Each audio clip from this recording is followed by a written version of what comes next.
कुमार ने दोबारा कहा, आप एक वक्त में 2 बाजियां नहीं खेल सकते। और फिर वो फातिहाना अंदाज से इधर उधर देखता हुआ वापस चला गया। इन दिनों दिवाली की आमद थी। कॉलेज में हम उस त्यौहार का बड़े शौक से इंतजार किया करते थे।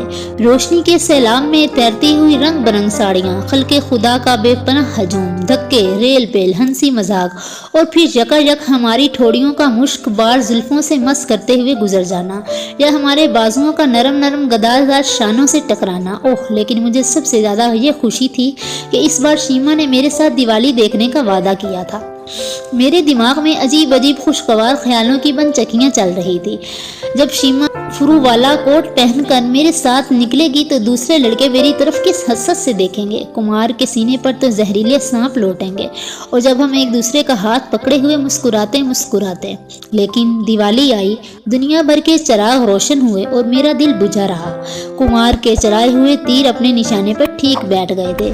उस रोज वो शीमा के साथ दिवाली देखने गया। उन्होंने न्यू लाइफ रेस्टोरेंट में चाय पी और फिर अलेक्जेंड्रिया होटल के शाहाना तकल्लुफात में गुम हो गए। मुझ पर चंद्रा का ये तीसरा वार था।